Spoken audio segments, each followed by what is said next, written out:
S மக்களே, லைவ்ல கனிக்கும் அமித்துக்கும் ஒரு பிரச்சனை போச்சு. அது என்னன்னு கிளியரா பார்க்கலாம். அமித் வந்து பார்வதி கிட்ட கேட்க துப்பில்லாத அமித்து அதே விஷயத்துக்கு கனி கிட்ட கத்துறாரு. எனக்கு அதுதான் கடுப்பாகுது. இந்த மாடுலேஷன்ல இந்த கோவத்துல இந்த விஷயத்த ஆக்சுவலா அவர் முதல்ல பார்வதியை அட்ரஸ் பண்ணியிருக்கணும். பார்வதி கிட்ட பேசும்போது கொஞ்சம் கொஞ்சம் பேசிட்டு இங்க வந்து கனியிட சம்மந்தம் இல்லாமல் கத்திட்டு இருக்காரு. நம்ம பார்க்கலாம்.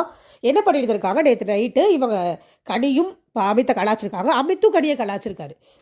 அமித் என்ன கலாச்சிருக்காருன்னா குரூப்பிசம்னு கலாச்சிருக்காரு. அதுக்கு இவங்க நீங்களும் பாரு கூட வேற சுத்துறீங்க அப்படின்னு சொல்லியிருப்பாங்க போல் இருக்கு.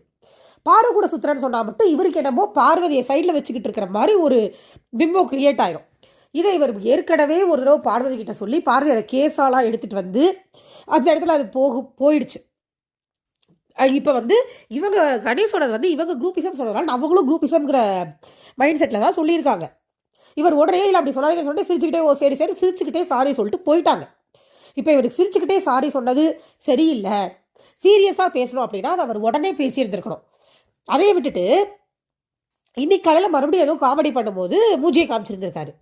ஸோ கடை கூப்பிட்டு கேட்குறாங்க, நீங்கள் எதுக்கு அப்படி மூஞ்சியை காமிக்கிறீங்க அப்படின்னா சொல்கிறாரு, நான் அவ்வளோ சென்சிட்டிவ் விஷயம் பேசாதீங்கன்னு சொல்கிறேன், என்னையும் பார்வை சேர்த்து நீங்கள் பேசுகிறீங்க, சாரி சொல்ல சிரிச்சுக்கிட்டே சாரி சொல்கிறீங்க அப்படின்னாரு.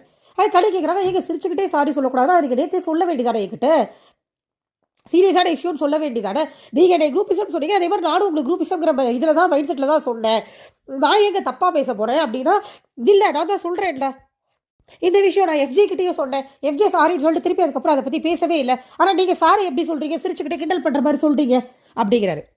அவங்களுக்கு இவர் எடுத்துக்கிட்ட கான்டெக்ஸ்டே புரியலை. சொன்னால் தானே புரியும். இது ரொம்ப சென்சிட்டிவான விஷயம் கண்டி, எனக்கு ஆல்ரெடி இந்த மாதிரி ஒரு பேச்சு வீட்டுக்குள்ளே சுற்றுது, எனக்கு அது பிடிக்கல, நீங்கள் பேசாதீங்கன்னு சொல்லி இவர் சீரியஸாக சொல்லி அவங்க சிரிச்சுக்கிட்டு சாரி கேட்டிருந்தா இவர் சொல்கிறதுல ஒரு நியாயம் இருக்குது. இவர் கிண்டல் பண்ணிட்டு இருக்கிற ஃப்ளோவில் திடீர்னு இப்படி கிண்டல் பண்ணாதீங்க அப்படிங்கிற மாதிரி சொல்லியிருந்திருக்காரு. அப்போ சிரிச்சுக்கிட்டே தான் சாரி கேட்க முடியும். அவங்க என்ன நினச்சிருக்காங்க, நீ என்னை குரூப்பிசம் சொல்லலாம், நான் உடைய குரூப்பிசம் சொல்லக்கூடாதா அப்படிங்கிற மாதிரி ஒரு கான்டெக்ட்ல சாரி கேட்டிருந்திருக்காங்க. இதை கல்ல அட்ரஸ் பண்ணும்போது சங்கு கூட அந்த குதிக்கிறார் அவர்.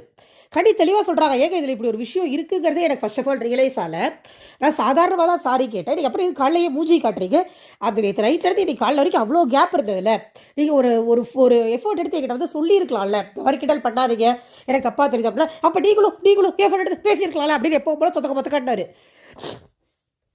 எனக்கு என்னடா தப்பாக புரிஞ்சுக்கிட்டு இருக்கிறது அமித். அவர் தானே பேசணும், அவருக்கு ஒரு விஷயம் நடக்கூடாது, அவர் தான் அதை வந்து பேசணும்.